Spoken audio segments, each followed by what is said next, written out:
in the house. She has concerns about mine and the caseworker's conduct. She has concerns that her kids are not safe where they are. She believes she has completed and exceeded all service expectations. And therefore, she states that under Texas Family Code 263.306B, the court must consider her compliance today of all of those things, including AA and NA meetings, therapy enrollment, no positive drug screens, and therefore, because she can provide a safe and stable and appropriate home, and we can provide the pay stubs showing that she makes money from a housekeeping business that she does, as well as from her job at Consumer Care Direct, that the kids should come home today. She believes that she cannot be penalized for agency delays. Again, she believes the agency delayed by not getting her the service plan until November 21st. She states that the court can't interfere with her parental rights without clear and convincing evidence. She believes this standard was not met, and she believes her due process rights are being violated. She believes she has shown full cooperation and commitment to everything asked of her. She said that Shay said the OSAR would be calling her this week, and since she's done everything else and enrolled in therapy, she demands return of her children today. She demands that CPS make sure that her last test for drugs be submitted because it will also be clean. She said if reunification is not granted today, she demands more visitation. She believes that she can have visits outside of the time granted to her by CPS based on the provision in the last order about sibling visitation. She believes that, CPS also asked me to reach out to my client because she emails so often that it's hard for them to respond to one email before another one appears. I explained I have the same experience, so I can't assist them with that issue. I request that the court explain the legal steps in this case because my client doesn't believe me when I have, and my client requests reunification today or a lot more visitation, and then we request that the court go ahead after this and sign the agreed withdrawal so I can be off the case and she can get a different attorney. That's all. Thank you. And Judge, I just was trying to limit to what we were talking about to Ajacia, because I haven't heard the department's report about the other kids, but I understand, Ms. Stevens, that you've got this motion out there and everything, so that's fine. I want to hear from everybody else on Ajacia's case, and we'll come back to on a lot of these things. All right. And I am sorry, it's just most of that, except for the baby being sick, applies to both children. Right, I understand. All right, Mr. Nowak, with respect to Ajacia and your client. Mr. Jackson has already started services. He's agreeing to do services, and we look forward to successfully completing those services and getting the child returned home. But I don't have any questions for the witness, Judge. All right, and Ms. Zavala, again, regarding Ajacia. Your Honor, I had a scheduled visit with Ajacia through her placement. Now, I know that she doesn't have control about whether she makes that or not. We were not able to talk. They never joined in that meeting. However, she's been very clear from the beginning. She wants back here as soon as possible. And I second that. And I'm really glad to hear Ms. Carnes say that there's a placement available to her, because that has been a main concern, is getting her back here close. So I'm really glad to hear that. I know she needed some clothing items. I think she got some, but maybe some are still here. But I think all that's in works. And of course, if she's coming here, it will be easier to get her stuff. But those were the concerns that we've talked about all through. Now, I believe Ajacia is here, and I would love for her to have the opportunity to include anything that I've missed, if she would like to. Mom steps in with full force, claiming total compliance and demanding her kids today. She sets the tone No delays, no excuses, and no patience for agency timelines. Okay, Jaisha, you'll have to unmute if you want to talk with us. I believe she covered everything that I would like to talk about. My main concern is just getting home. Okay. All right, so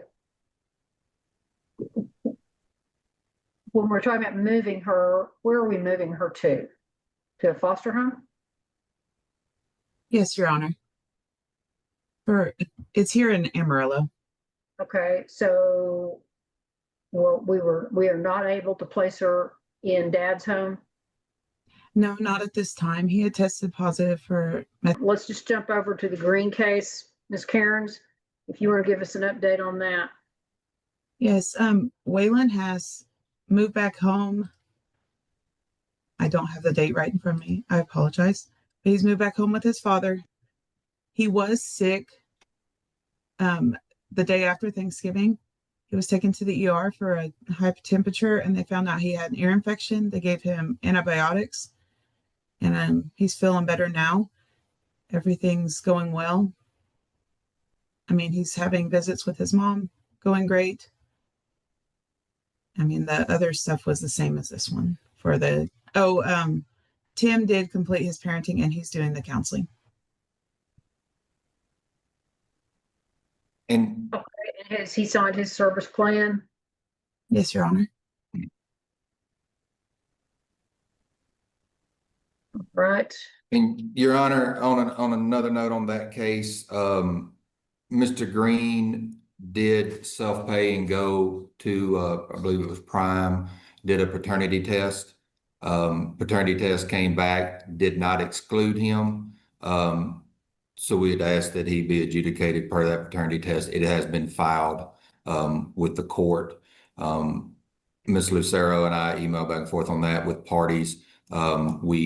I do have the verifying information, photographs and everything that they take when they do paternity testing of who appeared and was samples were done by. So we did, I know the court had said they would accept that self-pay test there. So that has been filed and we would ask that that be adjudicated.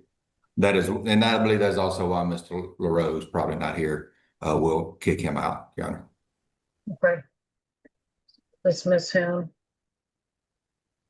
And as Ms. Karen stated, family plans in this case were done, signed, and filed with the court for both parents.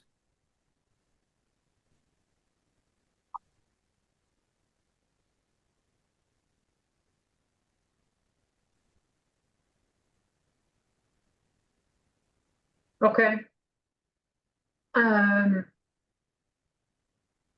Anything else to report, Ms. Cairns, with respect to the Green case?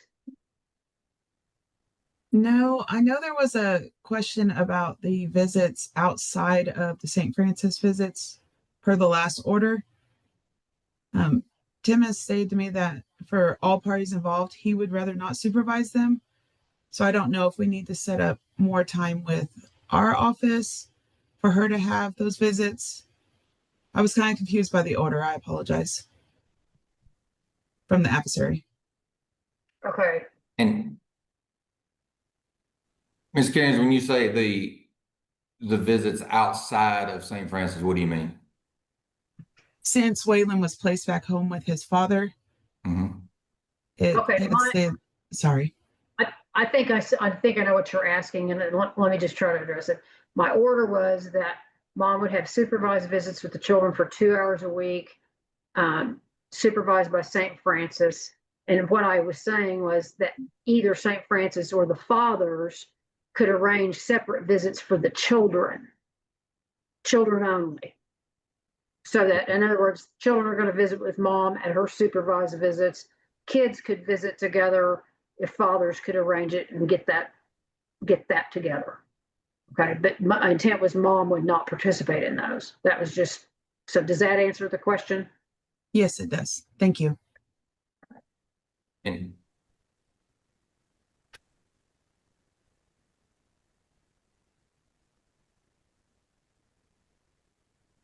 All All right, so, and then in the Green case, then Ms. Stevens, anything additional other than what you told me earlier?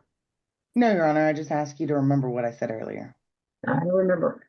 Okay, Ms. Lucero, Just a couple of questions for Ms. Cairns. Have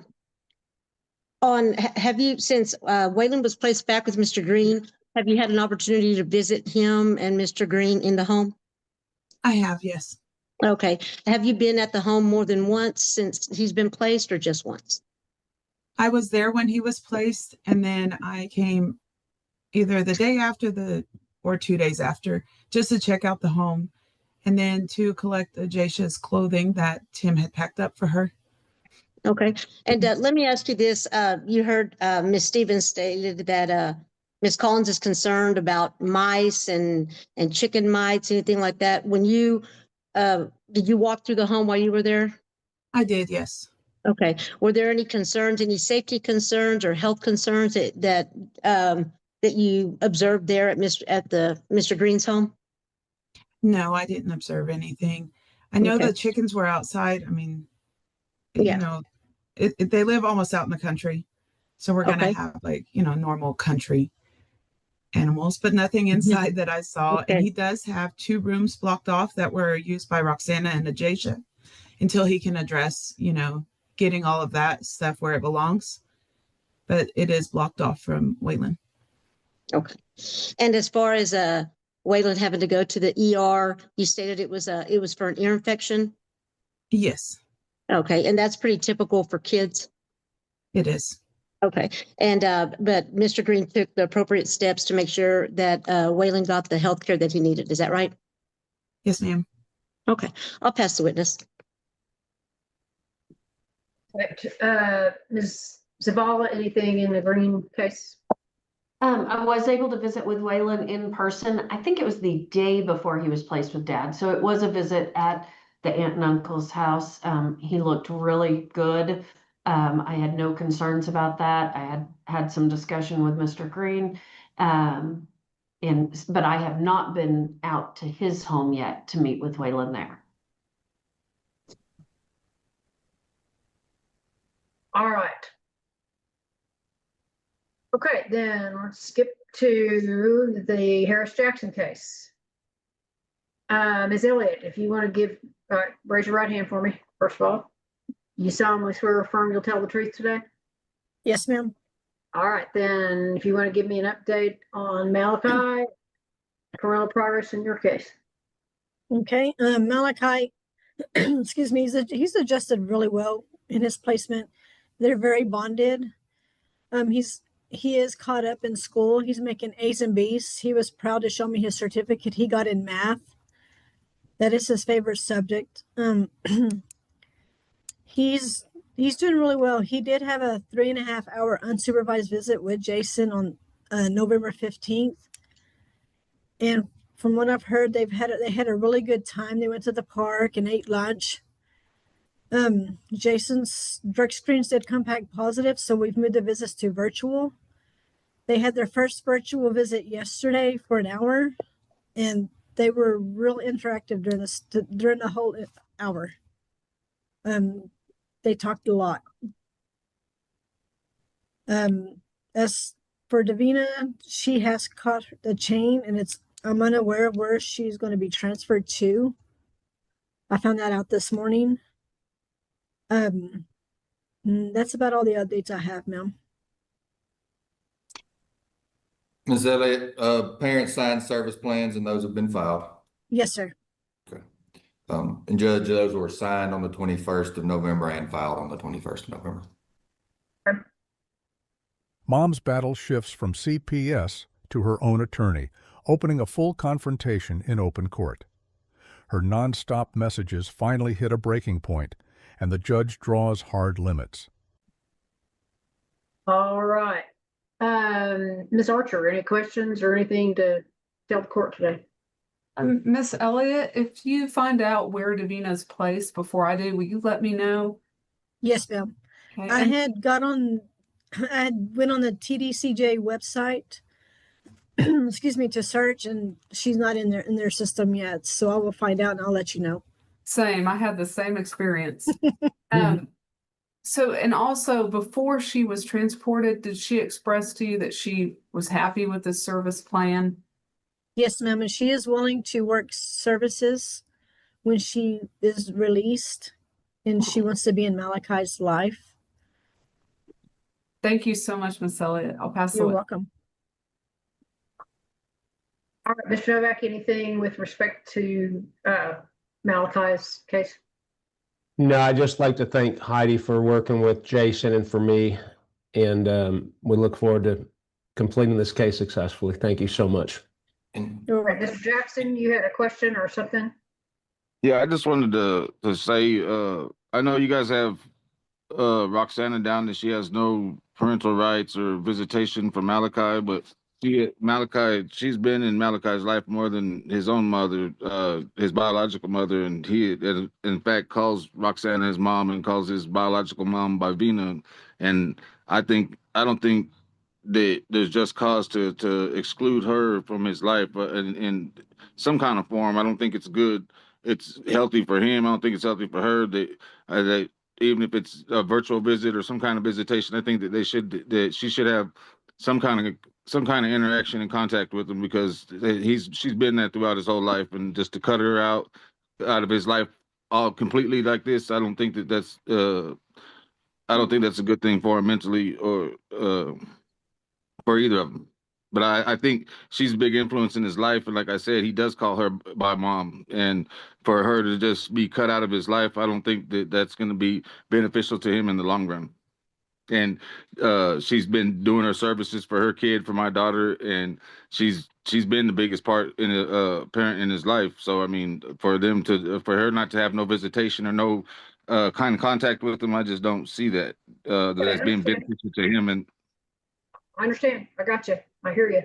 So let me just ask, Ms. Zavala, do you have any problem if we can loop Malachi, say once a month right now, into a visit with mom and the other kids? Yes. Now, I do think that Malachi really could use a counselor. He is doing great in his placement. I spent a long time visiting with him in person. He said he hopes to be there for a while more. He does very much see Roxana as mom. There were some statements he made to me that were concerning. But I do think he really needs to get in with a counselor. And then if we could do some sort of family counseling that could include Roxana, because I do believe that he looks at her as his mom. But I think he really needs a counselor at this point. Before we start that? That would be my preference. However, I know we've got a long wait list. I don't necessarily think there should be a really long time before he has contact with her. But I think those started therapeutically could be really helpful. Well, I'm good with that unless it's going to be a long delay. And if it's going to be a delay, and what I mean by if we're going to be more than a month getting him in with the counselor, then I want him at least brought in for a visit once a month.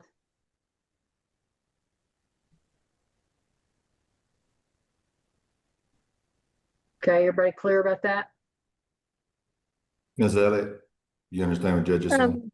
Yes, virtually or in person. And if the visits with the other kids are going to be in person, then it would also be in person. Okay. And it's good for the kids, so. Once a month, ma'am? Yeah, with mom, with Miss Collins, not with Miss Harris, obviously, but with Miss Collins. Yes, ma'am.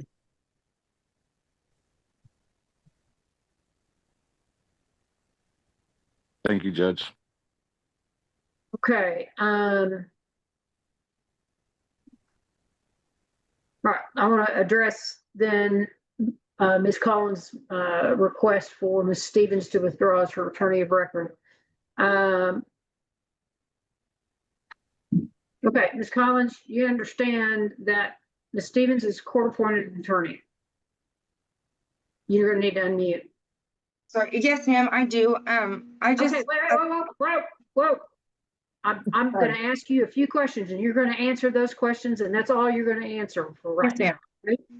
Yes. Right, you understand that this isn't like going shopping at Walmart. Yes, ma'am. That the county is paying for your attorney. Yes, ma'am. So you don't just get to pick who you want. Yes, ma'am, I understand that. And actually, I don't get to pick who is your attorney. They're on a wheel, and it's who comes up next that handles cases in my courts. I understand that. All right. So, I'm going to give you 1 minute to tell me why you want a competent, capable attorney to be off your case.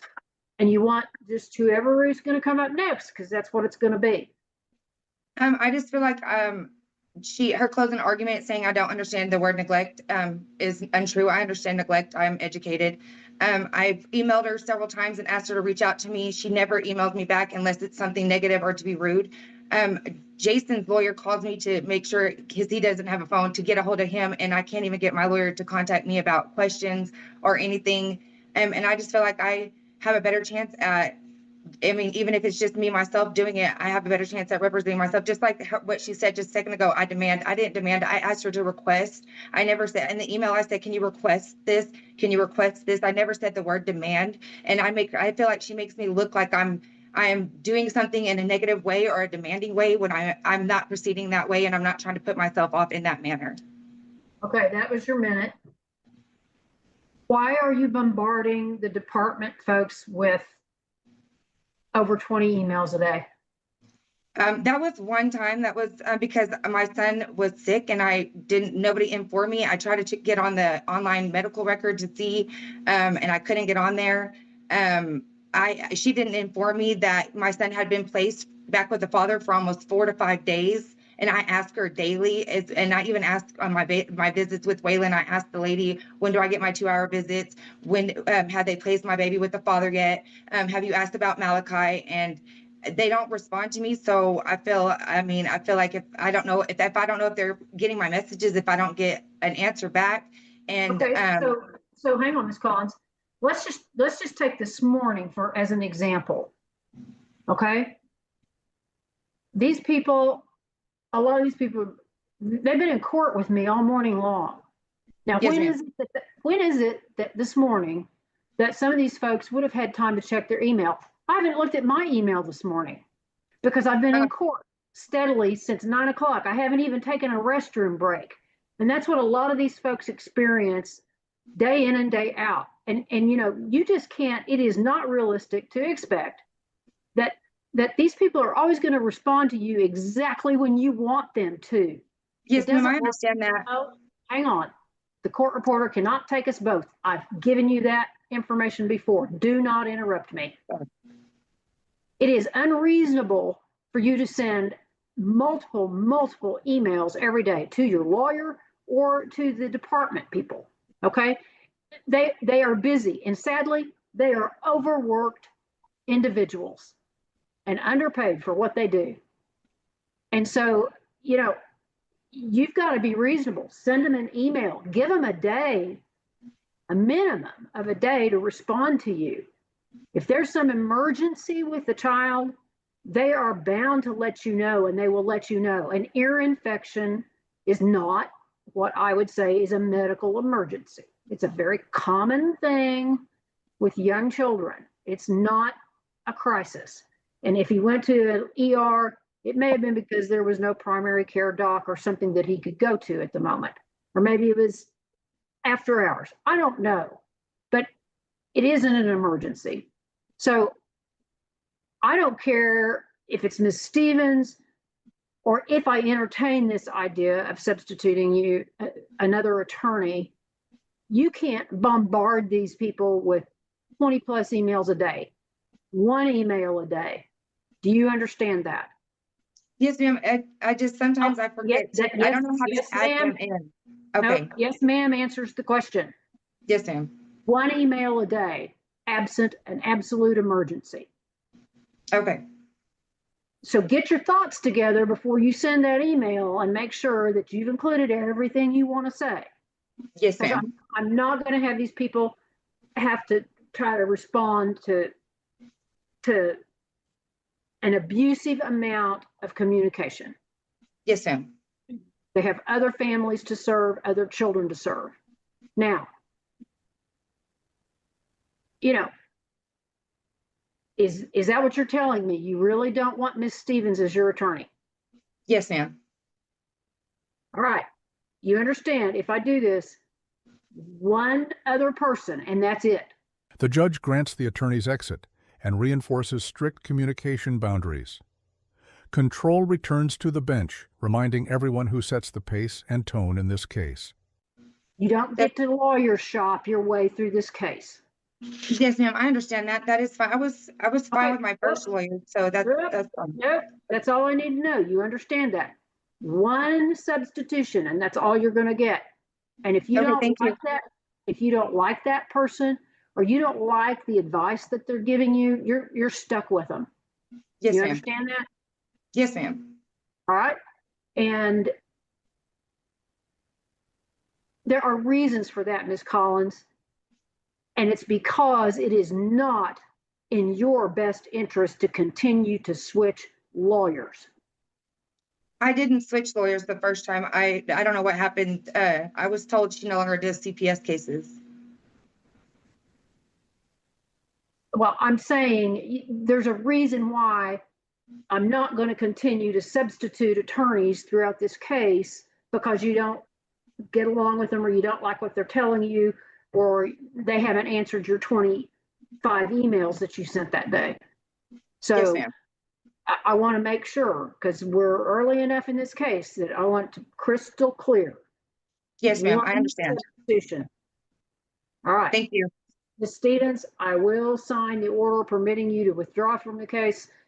Ms. Katie, we will reappoint whoever is next on the list. Ms. Collins, you'll be given notice of that as soon as we know. But I'm the same thing. 1 email to the department, 1 email to your attorney a day. And Your Honor, I'm not trying to compound just for my client's wishes for me to put it on the record, and I asked for that also in regards to the emails.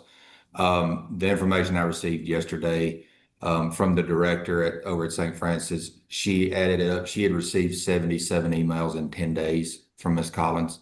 So we had the same request as far as limiting. I just wanted that on the record per my client's request, Your Honor. I've already told her. Yes, ma'am. All right. So today, obviously, Ms. Stevens, I'll sign that order when I have time to look at my emails. I'll also look at my 75 orders that'll be sitting there for me to sign. Thank you, Your Honor. I appreciate it. So I am going to adjudicate Timothy Green as the father of Waylon Green and establish the parent-child relationship between the two of them. We'll dismiss Mr. LaRoe from the Green case. In all cases, I'm going to continue the department as temporary managing conservator and continue all of the children's current placements. Obviously, Ajacia is going to be changing placements soon, and I approve that change of placement. I find a continuing danger to return the children home at this time, other than Waylon, who is with a parent. So obviously there's not a continuing danger there at this point in time.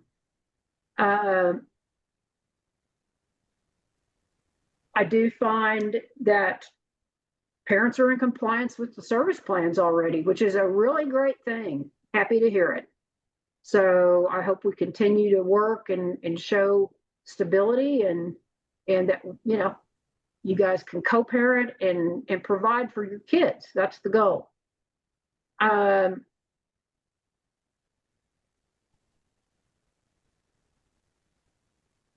going to order the service plans as an order of the court today. So they become a part of this court order. So anything that still needs to be done is now a court order.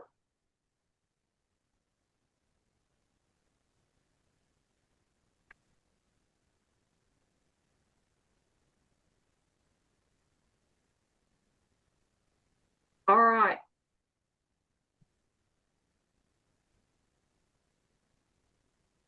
The department will obviously continue to use reasonable efforts to reunify the families. I will see everybody back for the initial permanency hearing March 24th of 2026 at 9 in the morning. I'm going to leave Ms. Collins' visitation right now at the 2 hours. I have no problem increasing that to 3 if it can be accommodated. Because, you know, the fact of the matter is, Ms. Collins, we've got only so many hours in the day, and with kids in school and all of that, it can be really difficult to try to get 3 hours a week figured out, you know. So I will, for sure, you'll get your 2. I'll ask Ms. Elliott and Ms. Cairns to look and see if there's a way to accommodate 3. I'm not going to promise it to you, and I'm not going to 3 hours because you know, with the kids' schedules and stuff, it just may not be possible. I understand that. I just have one question. Is there any way we could do it other than the little tiny room in the place? I heard that they had a house, or Miss Shea said she was looking into letting Geraldine, the lady who's they're looking at for kinship for Ajacia, could possibly supervise instead of having to be in that room with Waylon for 3 hours or 2 hours. Sure, if they've got a better alternative, they will make that available. Thank you. And also one other thing, they said I have to complete OSAR, but they said OSAR is backed up for several months. I had reached out to a place in Lubbock, and they are contacting, it is also OSAR and STAR program for drug reevaluation. They reached out to a number here in Amarillo that is not as backed up as OSAR. Is that still, would that be okay? I know nothing about where you're talking about. You need to talk with your permanency specialist about whether or not that's going to be acceptable or approved. So don't start down that road with somebody until they tell you it's okay. Mindy said she was looking into it, and I had told them I reached out to Lubbock, and Lubbock said that they would reach out to somebody here. So I just wanted to make sure I understood that. All right, thank you. Your Honor, may I ask a question just for clarification on that? If the permanency specialist were to say, no, that doesn't qualify, do we need to come back to court, or does the permanency specialist saying no, is that sufficient? That's sufficient. I don't know anything about the program either. They'll know what the program is or what what the criteria are there. So, you know, and whether it's somebody that they even contract with, you know, I can't answer all those questions sitting here today. So I certainly am in favor of them looking at it. And if it's, you know, close to what we need, sure. If she wants to go to Lubbock, then okay. But we got to know, they need to know more about it. But there's no point in arguing with the permanency specialist is what I'm getting at. Because CPS is in control of the services, correct? They are. I mean, they contract with the providers, and they know what, I mean, they're the ones looking at that criteria and what is serviced by that provider. And so, no, I'm absolutely going to kick that to the permanency specialist and supervisor. It's not in Lubbock. It's here. It's through TPC, a program through TPC. Then I bet they're familiar with it, and that's probably a question that can be answered pretty quickly. Okay, thank you. Okay. All right. I'll see everybody back March 24th, 2026 on a 9 o'clock docket. Thank you, Judge. All right. Appreciate everybody. Thank you. Thank you. Judge, I have to switch spots real quick. I'll hurry. All right. And Judge, I just realized, I think I didn't sign one that I could have. If Vasquez is still showing up on your docket, and as long as nobody else is out there, then I can sign that and we can skip to the next one. Let me double check, but I don't think there would be anybody else. It would be, the only person to be out there for that would be my client, Sean Ryan, Your Honor. And I apologize that I didn't catch that earlier. I'll bring Mr. Ryan and I'm looking to see, because I'm trying to make sure I don't have parents, but I don't see them. So that would be greatly appreciated and very helpful. And Mr. Ryan, Yes, ma'am. they're telling me that the Vasquez case can be in agreed order. Okay, So sounds good. I think you're free to go. Judge, the only request, and we don't have to do it today on that one, would be an early final. We discussed that today, but we can deal with that at a later time if we need to. If there's no objection by Ms. Zavala, then I think in my notes, even I had a question about setting it. I think my intent was to set it for an early final. I have no objection, and Sean, I apologize for leaving you sitting out there. I didn't realize I hadn't signed off on that one. Yeah, my last note is set early final, question mark. So we'll make that setting the March 24th setting. Do you want to go ahead and put it in the order? Yes, ma'am. Let me look at something else on it real quick, Your Honor. It looks like, let me make sure I'm right on this. Parents are aware of this case. They just have not been cooperative. But I'm looking at service on them, so because we may have to do a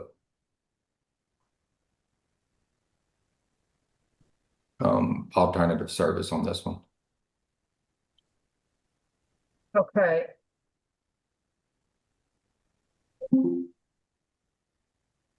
And I'm sorry, my my video thing is locked. Like I don't know why it won't let me show my video right now. It's okay. It's not a problem. Visitation, supervision, and timeline decisions are locked in for the months ahead. No loose edges, no vague orders, just a roadmap the mother must follow as written. All right, guys, if you enjoyed this breakdown and want more courtroom deep dives, make sure to like the video, subscribe to the channel, and we'll see you in the next one.